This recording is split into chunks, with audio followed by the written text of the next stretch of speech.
Leslie Jamison's essays are everywhere these days. The New York Times Book Review, the New York Review of Books, the New York Times Magazine. But before her breakout book, The Empathy Exams, and The Recovering, and Make It Scream, Make It Burn, Leslie was just another starting writer with a story in BLR's slush pile. In fact, Leslie has submitted her story to BLR's annual literary contest. Each year, we invite prominent authors to be judges for the BLR Literary Prizes.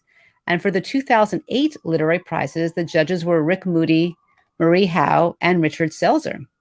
The judges review the submissions blindly, no author names, no cover letter. Rick Moody picked Leslie's story, Letters to Michiko, as the fiction winner, bringing a very talented writer into the public eye. So we were again not at all surprised when her first book, The Empathy Exams, was published 4 years later to incredible acclaim. But of course, we were again absolutely beaming with pride.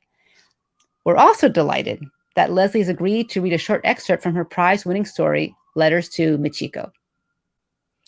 Hi, I'm Leslie Jamison, and I've been a big fan of BLR for many years, and it's a real pleasure to say a few words about them for you all. Back in 2008, I first encountered BLR when they published a story of mine called Letters to Michiko, and at the time I was 25 years old, just starting out as a writer, just trying to find my voice, just trying to find my way into some of the themes that would keep preoccupying me for many years.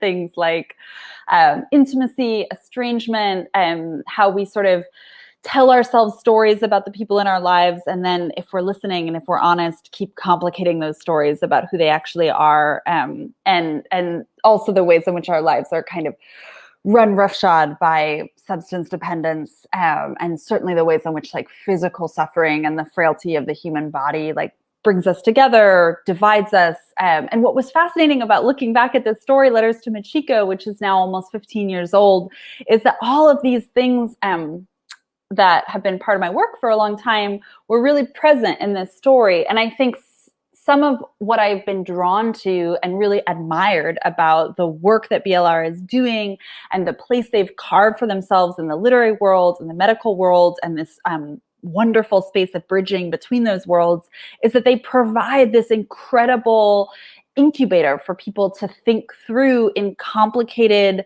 searching ways these questions of like, how does living in a body impact our relationships, our experience as political citizens, social citizens, intimate citizens?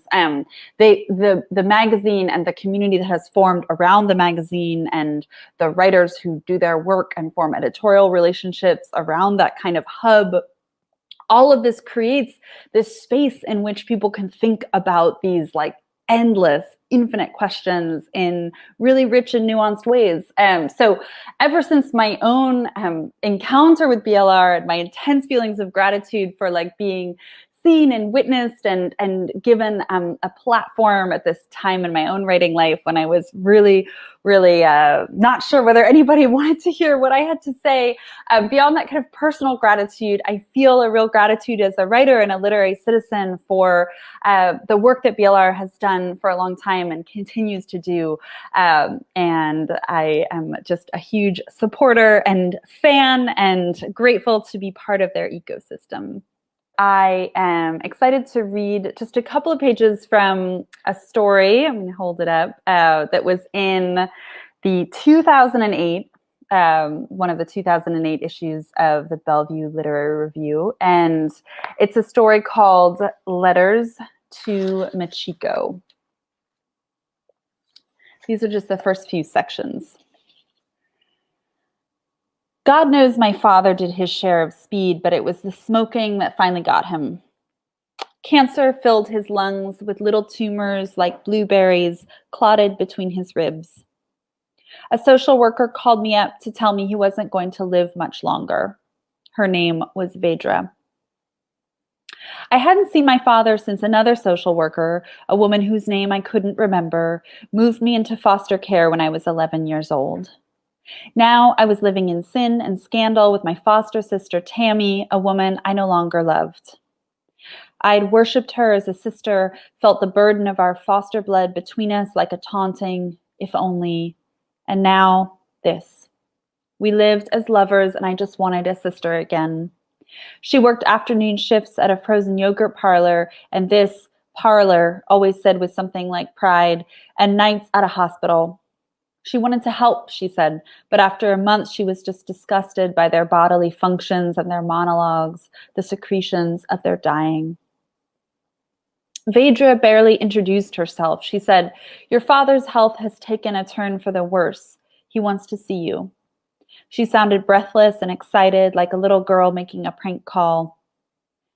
"I haven't spoken to my father in 12 years. My father, the words tasted strange then, foreign.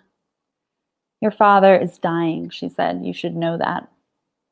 There was a pause. I could hear the sticky rhythm of her gum, a muted squeaking.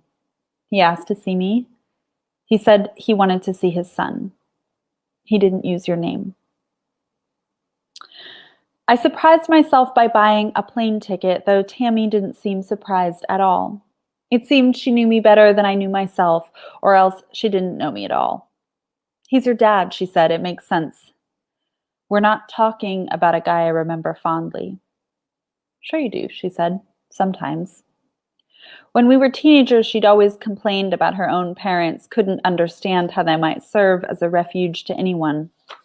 She begged for tidbits about my dad, best foods or jokes he'd made, anything, even his filthy habits, what I'd been saved from. "I got nothing all this time," I said. "No birthday cards, nada." "You know what does surprise me?" she said. "That he lasted this long. After all the shit he did to himself. I mean, the meth and the painkillers and—" "I knew what you meant," I said, which was true. My father had been given more time than he deserved.